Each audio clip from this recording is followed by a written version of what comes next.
Takpan natin muna to para makahanap pa tayo ng ibang panghalo. Taba ng bayawak mga kalagalag na kukunin natin yung mantika.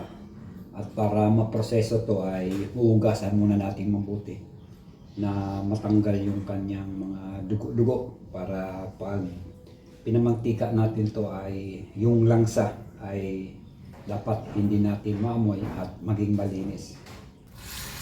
Kailangan nating tanggalin itong mga guhit na pula na yan mga kalagalag para malinis talaga.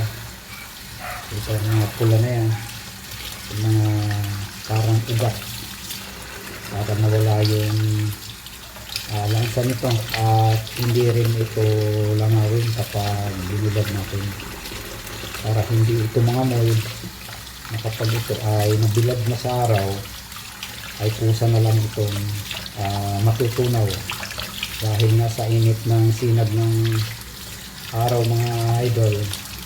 Ito ay kusang magiging mantika at yun nga ang kukunin natin para sa pagproseso ng mga pwede natin gamitin sa mga galis, magamit natin gamot.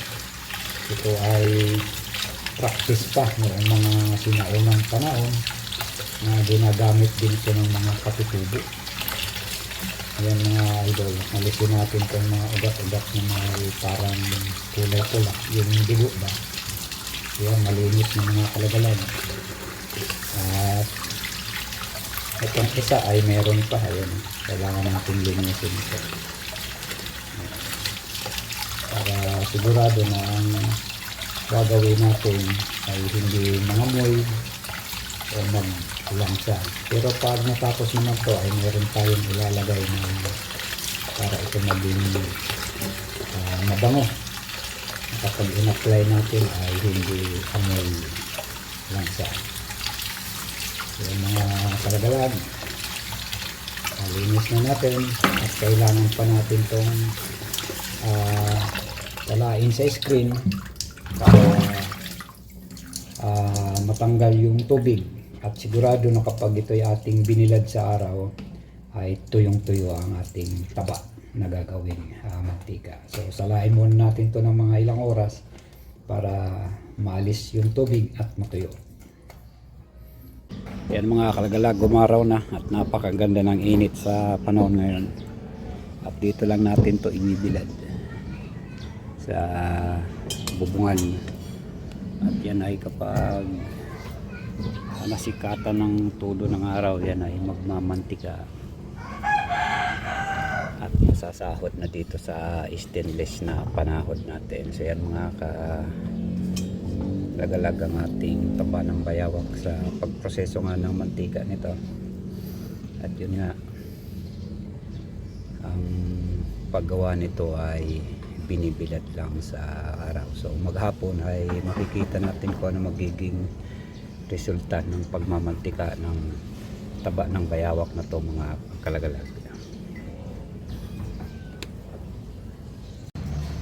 Ito na mga kalagalag yung pinapatuyo nating taba ng bayawak at ito nga nakapag-produce na tayo ng mantika. Ito ay isasali natin sa bote at haluan natin ng menthol liquid at pulang luya. So ito na yung itsura ng taba na ating pinapatuyo. Ibinaba ko dito itong mga kalagalag dahil nung sa bubungan ay umuulan, hindi dapat to maanuhan ng tubig at iniwas ko na rin sa mga pusang gala sa taas ng baka ito ay mabangga doon at masayang lang yung ating pinapamantika. At ito na nga, mamaya ito ay ating isasali na sa bote at hahaluan na nga natin para ito ay maging gamot sa mga galis o kaya mga kate-kate. Mas maganda sana kung ano ng sawa at taba, pero biirang sawa makahuli tayo. At itong bayawak, marami naman dyan sa tabi-tabi, kaya sa bayawak na lang tayo kumuha ng taba at para maging langis. Sa garapan na lang natin mga kalagalag isasalin yung naproseso nating mantika dahil hindi tayo nakakuha ng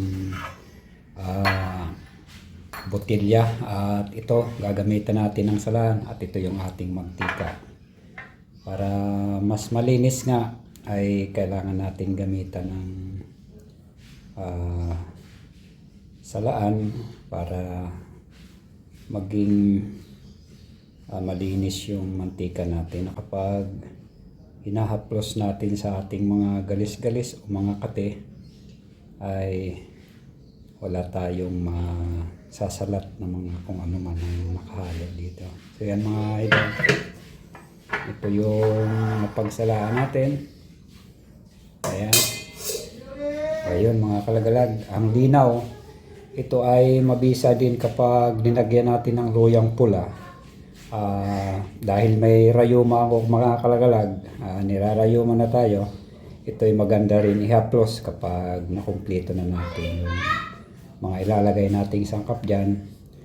At ito mga kalagalag, ang ating proseso ng mantika ng bayawak. So tatakpan natin muna to para makahanap pa tayo ng ibang panghalo. So yan mga kalagalag, sana na ano nyo yung ating pagproseso kung paano makuha ang mantika sa taba ng bayawak.